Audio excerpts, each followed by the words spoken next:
ஹமாஸுடைய தரப்பு இன்றைக்கு கெய்ரோவிலிருந்து புறப்பட்டு மீண்டும் தோஹா கத்தாரை அடைந்திருக்கிறது. கெய்ரோவிலிருந்து புறப்படுகிற நேரத்திலும் ஹமாஸ் இறுதியாக சொல்லியிருக்கக்கூடிய செய்திதான் மரண பொறியில் மாட்டிக்கொண்டிருக்கிறது ரஃபாவிலே இஸ்ரேல் என்றுதான் நாம் சொல்ல வேண்டும். ஒன்ன புரிஞ்சுக்கிறங்க, 13,000 ஹமாஸை சேர்ந்தவர்களை கொன்றுவிட்டார்கள் இஸ்ரேல் என்று சொல்லி இருக்கிறார்கள். அயர்லாந்தும் ஸ்பெயினும் பாலஸ்தீனத்தை தனி நாடாக அங்கீகரிக்க இருக்கின்றன என்கிற செய்திகளை ட்ரோன் மீது கப்பலில் இருந்து எதிர்த்தாக்குதல்கள் வந்து ட்ரோனை அட்டாக் பண்ணி கொண்டிருக்கிற கேப்புக்குள்ள பாலிஸ்டிக் ஏவுகணைகளை அனுப்பி இருக்கிறார்கள். இது அச்சு அசலாக ஈரான் இஸ்ரேலை தாக்கிய அல் காய்தாவுக்கும் சவுதிக்கும் இடையில சண்டைகள் ஏற்பட்டு வந்தாலும் தற்போது அல் காய்தாவும் ஹூதிகளும் ரஃபா மரணப்படுகொலி என்று சொல்லியிருந்தார்கள். அது எப்படியான மரணப்படுகொலி என்பதற்கு ஒரு முக்கியமான வீடியோவை அவர்கள் வெளியிட்டிருக்கிறார்கள்.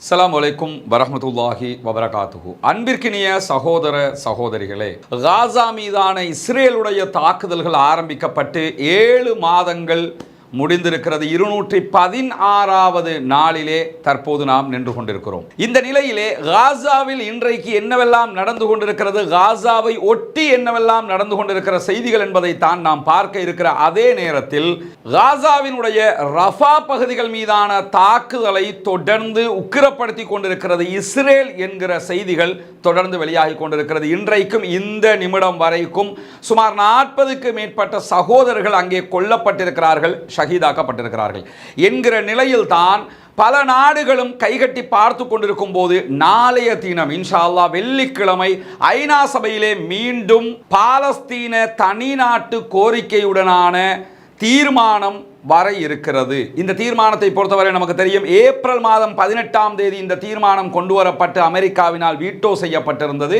அது பாதுகாப்பு சபையிலே கொண்டு வரப்பட்டிருந்தாலும் தற்போது ஐநாவினுடைய பொது சபையிலே இந்த தீர்மானம் கொண்டு வரப்பட இருக்கிறது.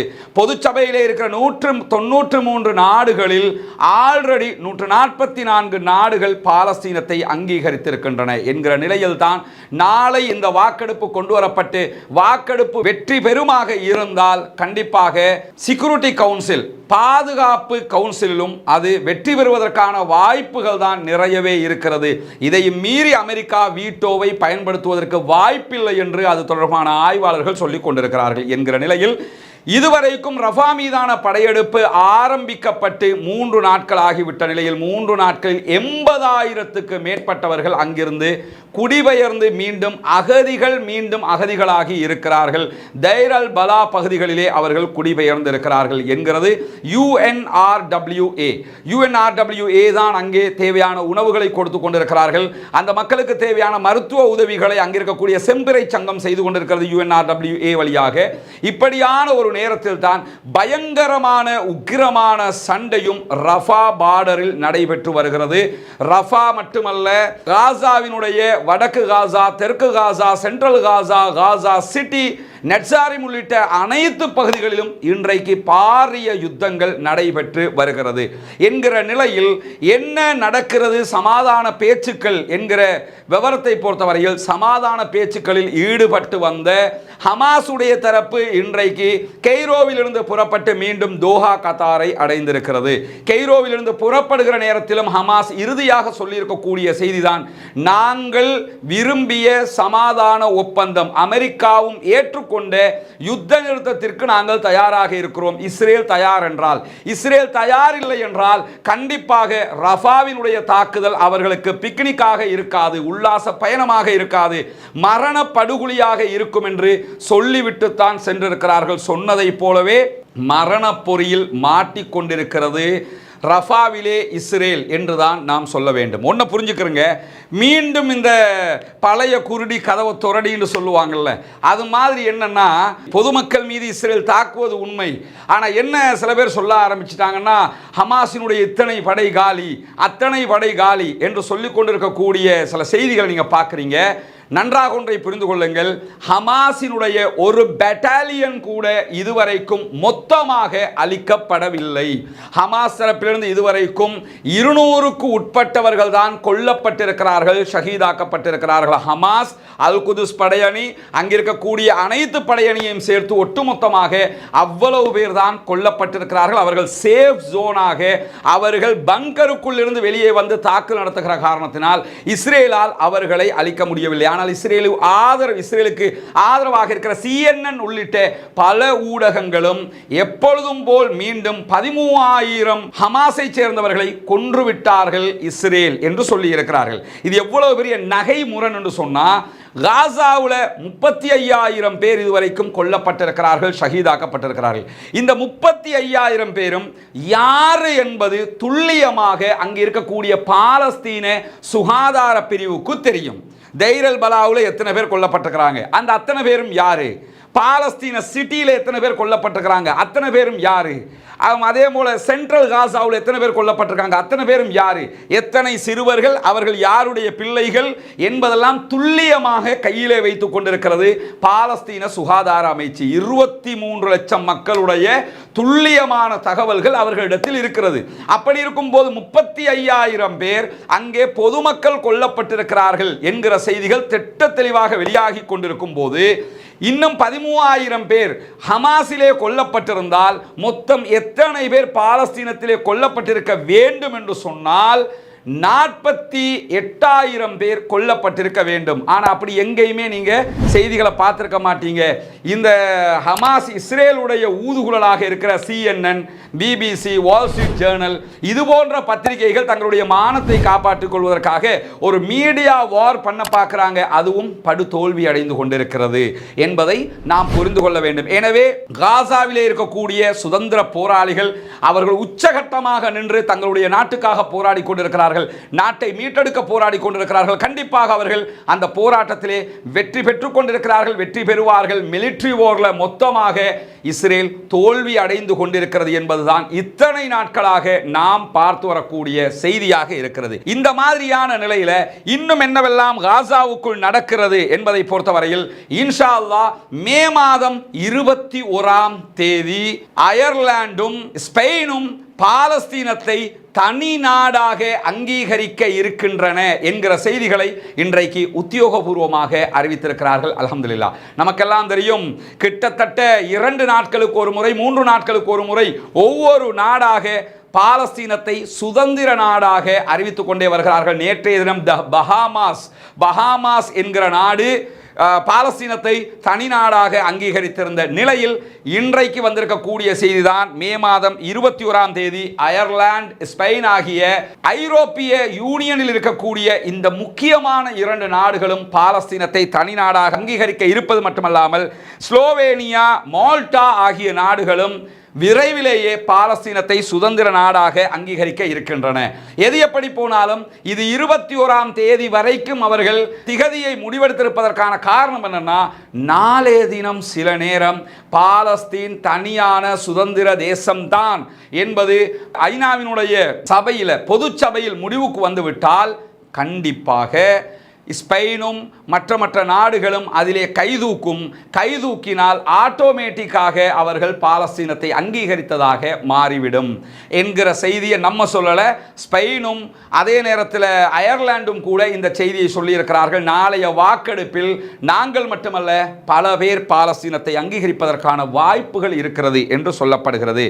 இந்த மாதிரியான நேரங்களில் தான் இன்றைக்கு வெளியாகி இருக்கக்கூடிய இன்னும் ஒரு முக்கியமான செய்தி என்னவென்று சொன்னால், நமக்கெல்லாம் தெரியும், செங்கடல்ல ரெட் சீயை ஆண்டு கொண்டிருக்கிறது ஹூதிகளுடைய படைதான் அங்கே முழுவதுமாக ஆண்டு கொண்டிருக்கிறார்கள் என்கிற செய்திகள் தொடர்ந்து வெளிவந்து கொண்டிருக்கக்கூடிய நேரத்தில் இன்றைக்கு ஒரே நேரத்தில் 2 இஸ்ரேலிய கப்பல்களை அட்டாக் பண்ணி இருக்கிறது ஹூதிகள். குறிப்பாக அந்த 2 கப்பல்கள் மீதும் பாலிஸ்டிக் ஏவுகணை தாக்குதல் தான் நடத்தப்பட்டிருக்கிறது. கப்பல்களை இலக்கு வைத்து தாக்குதல் நடத்துகிற பாரிய ஏவுகணை தாக்குதல்களை ஹூதிகள் நடத்தி இருக்கிறார்கள். கப்பல்கள், குறிப்பாக பனாமா கொடியோடு பயணித்த கப்பல் என்று அந்த கப்பல்கள் சொல்லப்படுகிறது.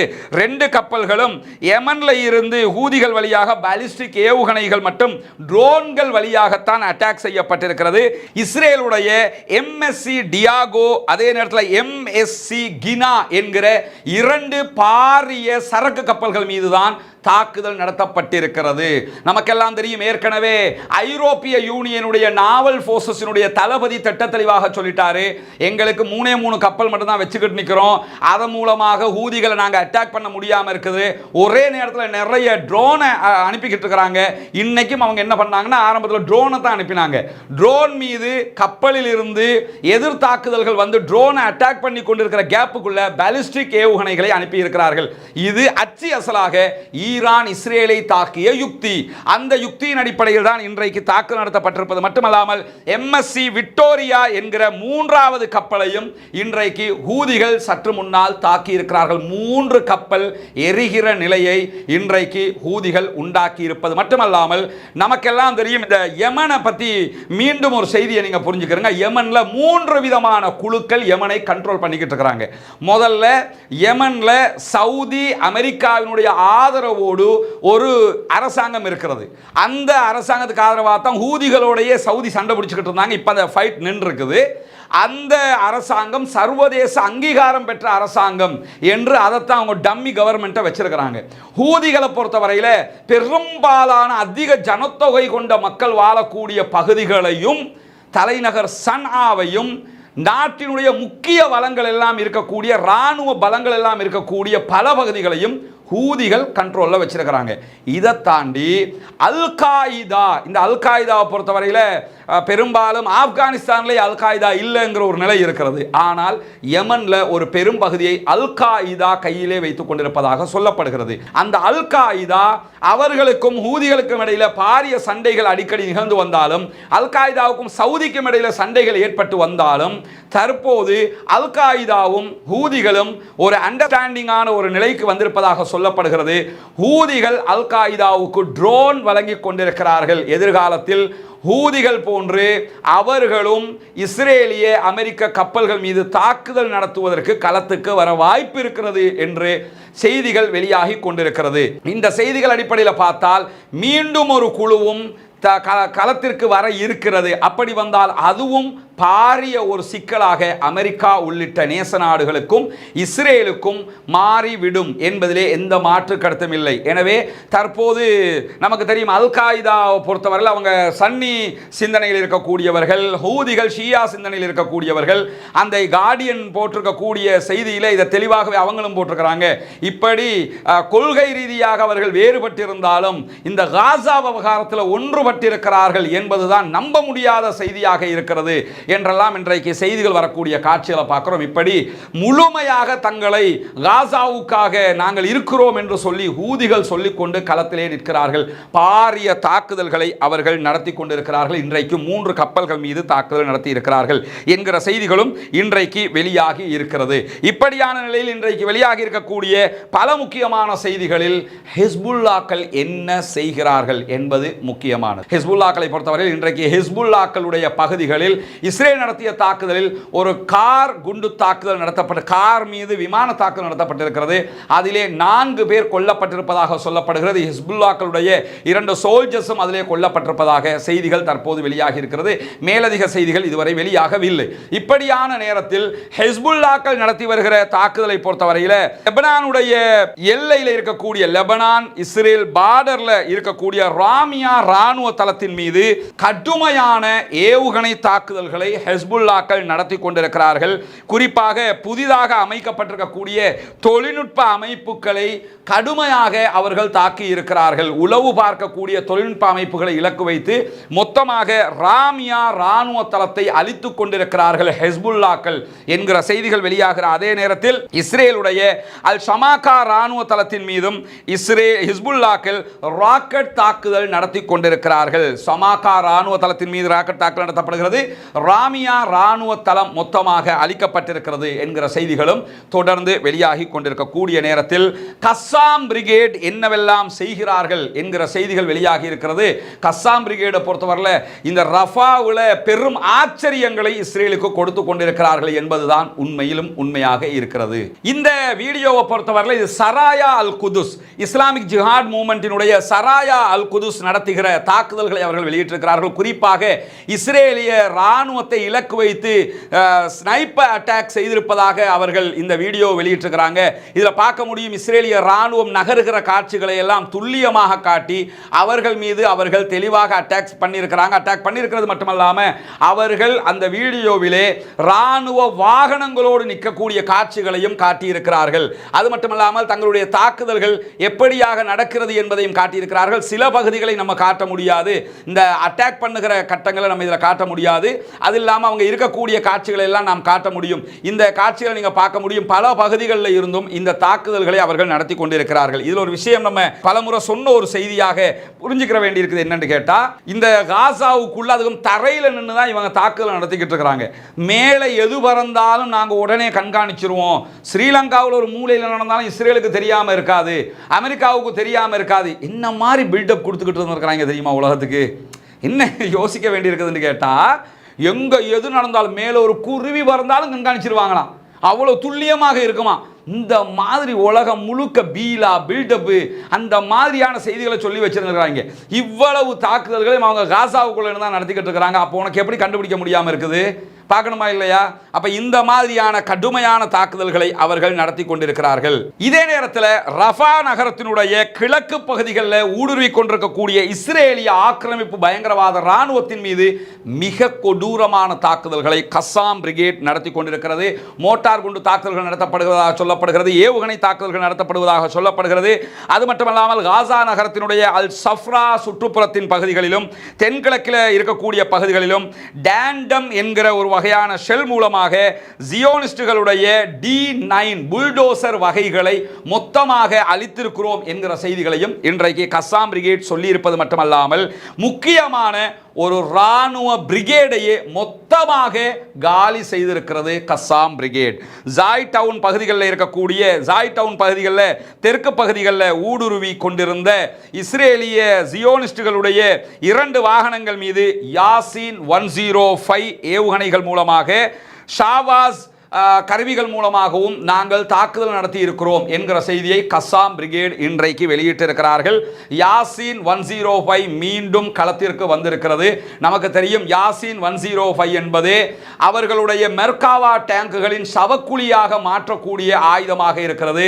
பல மில்லியன் கணக்கு செலவழித்து செய்யக்கூடிய மெர்காவா டேங்குகளை வெறும் $550 தயாரிக்கப்பட்ட யாசின் 105 அழித்து நாசமாக்குகிறது என்பதுதான் யதார்த்தமான உண்மையாகவும் இருக்கிறது. பாலஸ்தீன போராளிகளுடைய மிக முக்கியமான நபர்களில் தளபதிகளில் தலைவர்களில் ஒருவராக இருந்த மரணித்த யாசின் அவர்களுடைய பெயரால் உருவாக்கப்பட்டிருக்கக்கூடியதுதான் யாசின் 105 என்கிற ஆயுதமாக இருக்கிறது.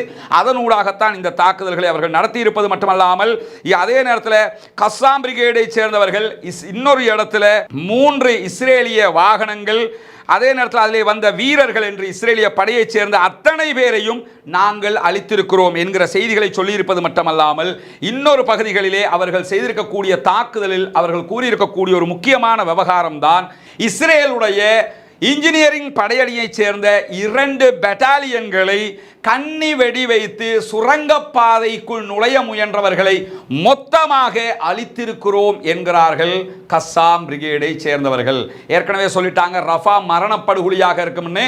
1 பெட்டாலியன் அல்ல 2 பெட்டாலியனை சேர்ந்தவர்கள் கொல்லப்பட்டிருக்கிறார்கள். இந்த இஸ்ரேலுடைய இன்ஜினியரிங் பெட்டாலியனை பொறுத்தவரையில் மினிமம் அந்த பெட்டாலியன்ல 30க்கு மேற்பட்டவர்கள் இருப்பார்கள் என்று சொல்லப்படுகிறது. அப்படி பார்த்தால் 2 பெட்டாலியன்கள் அழிக்கப்பட்டிருந்தால் 60 30க்கு மேற்பட்டவர்கள் ஒரே இடத்துல காலி பண்ணப்பட்டிருக்கிறார்கள் என்பதுதான் மிக முக்கியமானது. ரஃபா நகரத்திற்கு கிழக்கு பகுதிகளில் தான் இந்த சண்டை நடைபெற்று வருகிறது என்பதையும் அவர்கள் தெரிவித்திருக்கிற அதே நேரத்தில் நெட்சாரிம் பகுதிகளில் கடுமையான தாக்குதல் நடத்தியிருக்கிறார்கள். இஸ்ரேலுடைய தரைப்படை காலாட்படை மீது மோட்டார் குண்டு தாக்குதல்களை தாறுமாறாக வீசி இருக்கிறது கஸ்ஸாம் பிரிகேட். அதே நேரத்தில் ரஃபா நகரத்தினுடைய கிழக்கு பகுதிகளில் அவர்களுடைய கனரக வாகனங்கள் ராணுவ வெஹிக்கிள்ஸ் வந்ததை நோக்கி மோட்டார் குண்டு தாக்குதல்களை தொடர்ந்து வீசிக்கொண்டிருக்கிறோம் என்கிற செய்திகளையும் அவர்கள் வீடியோக்களையும் வெளியிட்டுக் கொண்டிருக்கிறார்கள். ரஃபா நகரத்தினுடைய கிழக்கு பகுதிகளில் வரக்கூடிய இஸ்ரேலிய படைகள் மீது தாறுமாறான ஏவுகணை தாக்குதல்களும் நடத்தப்படுவதாக கஸ்ஸாம் பிரிகேட் அறிவித்திருப்பது மட்டுமல்லாமல் ரஜூம் வகையான ஏவுகணை தாக்குதல்கள் கரம் ஷெலோம் ராணுவ தளத்தில் கடுமையான தாக்குதல்களை மேற்கொண்டிருக்கிறது. இஸ்ரேலுடைய ஆக்கிரமிப்பு ராணுவத்தினுடைய ராணுவ தளமாக இருக்கிற கரம் ஷெலோம் ராணுவ தளத்தில் ரஜூம் ஏவுகணைகள் மூலமாக இன்றைக்கு பொறியல்கள் நடத்தப்பட்டிருக்கிறது, தாக்குதல்கள் நடத்தப்பட்டிருக்கிறது என்கிற செய்திகளும் இன்றைக்கு வெளியாகி இருக்கிறது. குறிப்பாக ரஃபா மரணப்படுகொலி என்று சொல்லியிருந்தார்கள். அது எப்படியான மரணப்படுகொலி என்பதற்கு ஒரு முக்கியமான வீடியோவை அவர்கள் வெளியிட்டிருக்கிறார்கள். இந்த வீடியோவை எல்லா ஊடகங்களுமே வெளியிட்டிருக்கிறார்கள். குறிப்பாக அல் ஜசீரா அரபு, அல் ஜசீரா பல தளங்களிலும் வெளியிட்டிருக்கிறார்கள். அது மட்டுமல்லாமல் அல் அரபியா ஜதீதும் வெளியிட்டிருக்கிறாங்க. இதில் நீங்க பார்க்கலாம் கஸ்ஸாம் பிரிகேட் அவர்களுடைய யூனிஃபார்மோட களத்தில் இறங்கி இருக்கிறார்கள். மஃப்டில வரல, யூனிஃபார்மோட வந்திருக்கிறாங்க. ராணுவம் மொத்தமாக களத்திற்கு வந்திருக்கிறது. ராணுவ வீரர்கள் வலமல முகத்தை மூடிக்கொண்டு வருவார்கள். இதிலே பல பேர் முகத்தை திறந்துகிட்டு இருக்கிற காட்சிகளையும் பார்க்க முடியும். இதில் என்ன யோசிக்கணும்னு கேட்டா, இது காசாவுக்குள்ள தானே இருக்குது. இந்த வீடியோவை நம்ம பார்த்து ஆச்சரியமாக இருக்குது. ஒரு 3 அல்லது 4 கேமராக்கள் வைத்து எடுக்கப்பட்ட ஷாட்டாக இது இருக்கிறது. ட்ரோன்ல எல்லாம் அவங்க ஷாட் எடுத்திருக்கிறாங்க. அப்ப ட்ரோனை பறக்க விட்டு ஷாட்ஸ் எடுக்கிறாங்க, பலவிதமான வீடியோக்கள் மூலமாக எடுக்கிறாங்க. எப்படி சாத்தியம்? காசாவுக்குள்ள தானே இருக்கிறாங்க, இருந்துகிட்டு தான் இந்த தாக்குதல்களை நடத்துகிறார்கள். நீங்க பார்க்க முடியும். அவர்களுடைய கஸ்ஸாம் பிரிகேட், கஸ்ஸாம் ராணுவம் நேரடியாக களத்தில் இறங்கி அட்டாக் பண்ணுகிற காட்சிகளை அவர்கள் வெளியிட்டிருக்கிறார்கள். ரொம்ப ஆச்சரியம் கொடுக்கக்கூடிய, இஸ்ரேலை ஆச்சரியத்தில் ஆழ்த்தக்கூடிய விதமாக இந்த வீடியோக்கள் எல்லாம் பதிவாகி இருப்பதை பார்க்க முடியும். பாலஸ்தீன சுதந்திர போராளிகள் பாலஸ்தீனத்தின் சுதந்திரத்திற்காக அவர்கள் போராடி கொண்டிருக்கிறார்கள். தங்கள் நாட்டை மீட்டெடுப்பதற்கான போராட்டத்தில் அவர்கள் பங்கெடுத்திருக்கிறார்கள். கஸ்ஸாம் பிரிகேடோ அல்லது காசாவில் போராடுகிற யாருமோ அவர்கள் பயங்கரவாதிகள் அல்ல, தீவிரவாதிகள் அல்ல என்பதையும் நாம் புரிந்து கொள்ள வேண்டும். அவர்களை பல நாடுகளும் அங்கீகரித்துக் கொண்டிருக்கிறது, பல நாடுகளும் அவர்களை ஏற்றுக்கொண்டிருக்கிறது என்கிற நிலையில் தான் அவர்கள் தங்களுடைய நாட்டுக்காக போராடி கொண்டிருக்கிறார்கள். 2 மாதங்களுக்கு முன்பதாக ஐநா சபையினுடைய பொறுப்பாளர்களில் அதிகாரிகள் மிக முக்கியமான ஒருவரை ஸ்கை நியூஸ் கண்ட பேட்டியிலே திட்டத்தெளிவாக அவர்கள் சொல்லியிருக்கிற கூடிய செய்திதான், கஸ்ஸாம் பிரிகேடோ ஹமாஸோ அவர்கள் பயங்கரவாதிகள் அல்ல, அது ஒரு political movement, not terrorist movement. அவர்கள் தீவிரவாத படைப்பிரிவு அல்ல, அவர்கள் பொலிட்டிக்கல் அரசியல் படைப்பிரிவு என்கிற செய்திகளையும் அவர்கள் சொல்லியிருந்த நேரத்தில் தான் இறுதியாக மிக முக்கியமான 2 செய்திகளை நம்ம வீடியோக்களை பார்க்க வேண்டியிருக்கிறது. அதிலே ஒரு முக்கியமான வீடியோ தான் இந்த வீடியோ. இந்த வீடியோ நீங்க பார்த்தீங்கன்னு சொன்னா இது ரொம்ப கவலையை உண்டாக்கக்கூடிய ஒரு வீடியோ மட்டுமல்ல, பாலஸ்தீன மக்கள் எப்படி இதை சகித்துக் கொள்கிறார்கள் என்பதற்கு மிக துல்லியமான ஆதாரமான ஒரு வீடியோ. இவ்வளவு அநியாயம் நடக்கிறது, இவ்வளவு பேரை கொன்று குவிக்கிறார்கள், ஆனால் அவர்கள் தங்களுடைய நம்பிக்கையிலும் தங்களுடைய உறுதியிலும் எப்போதும் சளைக்கவில்லை. இங்க நீங்க பார்க்கலாம், ஒருவருடைய வீடு உடைக்கப்படுகிறது. அந்த வீட்டுக்கு சொந்தக்காரியாக இருக்கக்கூடிய மூதாட்டி தன்னுடைய வீட்டை இஸ்ரேலிய ஆக்கிரமிப்பு பயங்கரவாத ராணுவம் உடைப்பதை சேர் போட்டு உட்கார்ந்து பார்த்து கொண்டிருக்கக்கூடிய காட்சிகள் தான் இன்றைக்கு வெளியாகி இருக்கிறது. இங்க நீங்க பார்க்கலாம், இஸ்ரேலிய ராணுவம் மொத்தமா அவங்களுடைய வீட்டை தரமட்டமாக்கிட்டாங்க. அதை பார்த்து கொண்டிருக்கிறது அங்க இருக்கக்கூடிய அந்த வீட்டினுடைய உரிமையாளர் பெண்மணி அதை பார்த்து கொண்டிருக்கிறார்கள். அந்த காட்சிகள் இன்றைக்கு பகிரங்கமாக வெளியாகி இருப்பதை நாம் பார்க்க முடியும். இந்த காட்சிகளோடு இன்னொரு முக்கியமான செய்தியையும் நாம் பார்த்துவிட வேண்டியிருக்கிறது. இறுதியாக, அதாவது நாளைய தினம் வெள்ளிக்கிழமை சர்வதேச மட்டத்தில் ரஃபா பாதுகாக்கப்பட வேண்டும் என்கிற அடிப்படையில் ரைஸ் ஃபார் ரஃபா என்கிற ஸ்லோகன்ல என்கிற ஒரு முக்கியமான மோட்டோவில் சர்வதேச நாடுகளைச் சேர்ந்த சகோதரர்களும் ஒரு முக்கியமான எதிர்ப்பிலே கலந்து கொள்கிறார்கள். அது சம்பந்தமாக நிறைய இது மாதிரி வீடியோக்களை பார்க்கலாம். இந்த சகோதரர் பேசியிருக்க வீடியோ வைத்து நான் இந்த தகவலை சொல்வதற்காக இதை காட்டுறேன். இது மாதிரி நீங்க ஆயிரக்கணக்கான வீடியோக்கள் வெளியாகி கொண்டிருக்கிறது. இந்த ரைஸ் ஃபார் ரஃபா என்கிற இந்த போராட்டத்தில் மிக முக்கியமாக அவர்கள் சில செய்திகளை சொல்கிறார்கள். நாளை ஒரு நாள், வெள்ளிக்கிழமை ஒரு நாள் மட்டும் உலகத்திலே நீங்கள் இருக்கக்கூடிய சகோதரர்கள் பாலஸ்தீனத்திற்காக, பாலஸ்தீன ஆதரவுக்காக எக்காரணம் கொண்டும் நாளைய தினம் உங்களுடைய டெபிட் அதே போன்ற கிரெடிட் கார்டுகளை பயன்படுத்தாதீர்கள் என்று இவர்கள் கோரிக்கை வைக்கிறார்கள். எவ்விதத்திலும் எந்த கடையிலும் எந்த பொருட்களும் வாங்காதீர்கள், எந்த விதமான செலவுகளையும் செய்யாதீர்கள். அத்தனையையும் ரஃபாவுக்காக ஒரு நாள் பாய்காட் பண்ணி ஒரு நாள் ஸ்டாப் பண்ணி வைங்க. அப்ப இந்த ரஃபா தாக்குதலால் உலகம் எப்படியான எதிர்ப்புகளை சந்திக்கிறது என்பதையும் பொருளாதார ரீதியாக எவ்வளவு மந்தகதி உண்டாகிறது என்பதையும் காட்டுவதற்கான ஒரு முயற்சியாக கூட அவர்கள் ரஃபாவுக்காக இப்படியான ஒரு போராட்டத்தை ஆரம்பித்திருக்கிறார்கள். ஏற்கனவே நமக்கெல்லாம் தெரியும், இந்த ஜெனோசைட்டை நிறுத்துவதற்காக பலவிதமான போராட்டங்களும் நடைபெற்று வருகிறது. நாம் கூட காசாவுக்காக இணையவழி போராட்டம் ஒன்றை ஆரம்பித்திருந்தோம். ஸ்டாப் ஜினோசைட் என்று சொல்லி புகைப்படங்களை நம்ம பகிர்ந்து வந்தது உங்களுக்கெல்லாம் நினைவிருக்கும். மீண்டும் இணையவழி போராட்டத்திற்கு தயாராகுங்கள். இணைய வழியாக ஸ்டாப் ஜினோசைட், இந்த இன அழிப்பை நிறுத்துங்கள், ரஃபா மீதான தாக்குதலை நிறுத்துங்கள் என்று ஆங்கிலத்தில் எழுதி நீங்களே உங்களுடைய பகுதிகளில் உங்களுடைய வீட்டிலிருந்து ஒரு போர்டில் எழுதி ஃபோட்டோ பிடிச்சி உங்களுடைய சமூக வலைதளத்தில், ட்விட்டரில், எக்ஸில், ஃபேஸ்புக்கில், யூடியூப்பில் என்று வாட்ஸ்அப்பில் என்று எதிலெல்லாம் பகிர முடியுமோ அதிலெல்லாம் உங்களுடைய பாலஸ்தீன ஆதரவை வெளிப்படுத்துங்கள். ஜினோசைட்டை நிறுத்துங்கள், நாங்கள் பாலஸ்தீனத்தோடு இருக்கிறோம் என்கிற வாசகங்களோடு ஒரு வாசகத்தை எழுதி அல்லது ரைஸ் ஃபார் ரஃபா என்கிற வார்த்தையாவது எழுதி இப்படி போர்டாக பிடிச்சி அதை ஃபோட்டோ பிடிச்சி நீங்களே உங்களுடைய சமூக வலைதளங்களில் பதிவேற்றுங்கள். அது கூட நாம் அந்த மக்களுக்கான ஜனநாயக ரீதியிலான குரல் எழுப்பலாக மாறிவிடும். ஏற்கனவே பல விடுத்தம் அதை செய்திருக்கிறோம். மீண்டும் அதற்காக களமிறங்குவோம் என்கிற கோரிக்கையும் இந்த இடத்திலே வைத்துக்கொண்டு முடித்துக் கொள்கிறேன். பாலஸ்தீன வெற்றிக்காக அல்லாஹ்விடத்திலே பிரார்த்திக்க மறந்து விடாதீர்கள். பாலஸ்தீன மக்களுக்காக துஆ கேட்க மறந்து விடாதீர்கள். துஆ தான் மிக முக்கியமானது. இந்த வீடியோவை நீங்கள் பார்க்கிற நேரம் வெள்ளிக்கிழமையாக இருக்கலாம். வெள்ளிக்கிழமை நபிகள் நாயகம் ஸல்லல்லாஹு அலைஹி வஸல்லம் அவர்கள் மீது அதிகம் ஸலவாத்துக்களை ஓதுங்கள். வெள்ளிக்கிழமையிலே ஒரு நேரம் இருக்கிறது, அதிலே கேட்கப்படுகிற பிரார்த்தனைகள் உடனடியாக அங்கீகரிக்கப்படும் என்றார்கள் நபிகள் நாயகம் ஸல்லல்லாஹு அலைஹி வஸல்லம் அவர்கள். சஹீஹுல் புகாரி, முஸ்லிம் உள்ளிட்ட பல ஹதீஸ் கிரந்தங்களிலே இடம்பெற்றிருக்கக்கூடிய செய்தியாக இருக்கிறது. ஹதீஸ்களை ஆய்வு செய்து பார்க்கிற நேரத்தில் அது ஜுமா தொழுகையினுடைய அத்தஹியாத்து சுஜூதினுடைய இருப்புகளாக இருக்கிறது. எனவே அத்தஹியாத்திலும் சுஜூதிலும் பாலஸ்தீன மக்களுக்காக பிரார்த்தனை செய்யுங்கள். பள்ளி வாயில்களில் பாலஸ்தீனர்களை அழித்து துன்புறுத்தக்கூடிய இஸ்ரேலுக்கு எதிராக குனூத்துன் நாசிலாவை ஓத மறந்து விடாதீர்கள். ஜனநாயக ரீதியாக இணைய வழி போராட்டத்தில் பங்கெடுத்து அந்த மக்களுக்காக குரல் எழுப்ப மறந்து விடாதீர்கள். முடியுமானவர்கள் சில்ட்ரன் ஆஃப் காசா ஃபண்ட் என்கிற இலங்கை அரசாங்கத்தினுடைய நிதியத்திற்கு இம்மாதம் 30ஆம் தேதி வரைக்கும் உங்களால் முடிந்த உதவிகளை வாரி வழங்குங்கள் என்கிற கோரிக்கையோடு முடித்துக் கொள்கிறேன். வாஹர் தஅவானா அல்ஹம்துலில்லாஹி ரப்பில் ஆலமீன். சகோதரர் நவீர் அவரை இன்னைக்கு நம்ம அட்மிட் பண்ணியிருக்கிறோம்.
சகோதரர் நவீர் அவரை இன்றைக்கி நம்ம அட்மிட் பண்ணியிருக்கிறோம். இன்ஷா அல்லாஹ் அவருக்கு அருள் புரியணும், சீக்கிரமாக அவர் குணமடையணும். 3 மாதம் அவர் இங்கே இருப்பார் இன்ஷா அல்லாஹ். உங்களுடைய எல்லோருடைய உதவியாலையும் தான் இந்த இடத்துக்கு நம்ம வந்திருக்கிறோம். கிட்டத்தட்ட 5 லட்சங்கள் எங்களுக்கு தேவையான பணத்தில் 5 லட்சங்கள் இதுவரைக்கும் மக்கள் தந்திருக்கிறீங்க.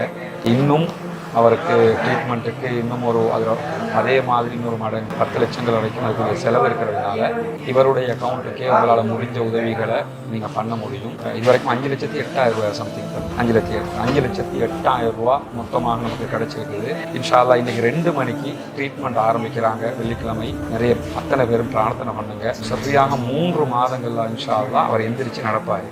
சரியா? அல்லாஹ் அவங்கள அருள் புரிவாங்க. ஓகே. நாங்கள் போகவா பரவாயில்லையா? இல்லை பரவாயில்ல, நாங்கள் நிற்கணும்னா இல்லை இல்லை ஜஸாக்கல்லா சரி அதே சரி நீங்கள் வந்து நீங்கள் தான் வந்து ஃபிட்டாக நிற்கணும். இன்ஷா சரியா? அல்லா பேசுங்க. அவனுக்காக இவ்வளோ கட்டாயம் நான் அல்ல யாரையும் கைவிட மாட்டாங்கம்மா. நாங்கள் இது எல்லாம் உங்களே உங்கள் மூலமாக இந்த மகன் இங்கே இருக்கணும். இவ்வளோ பேர் எனக்கு யாரும் உதவி செய்யலை. அது மக்கள் யாரையாவது அல்லா என்ன செய்வான்னு கேட்டால் யாரையாவது வைக்கணும்ல. நாங்கள் வந்து உங்களுக்கு ஒரு துணை மட்டும்தான். அல்லாஹ் நமக்கு தந்திருக்க நம்ம செஞ்சுருக்கிறோம், அவ்வளோதான். சரியா? மற்றபடி எல்லாமே அல்லாஹ்வுடைய அருள். அல்லாஹ்வுக்கு ஷுக்கூர் செய்யுங்க, அல்லாஹ்ட்ட பிரார்த்தனை பண்ணுங்க. கட்டாயம் பலஸ்தீன் மக்களுக்காக துவா செய்யுங்க. சரியா? அவங்க அதெல்லாம் இவங்ககிட்ட கேட்டால் அவங்களுக்கு தொழுவுறதுக்கு அது நீங்கள் மொபைலில் நான் காட்டி தந்துட்டு போகிறேன். சரியா?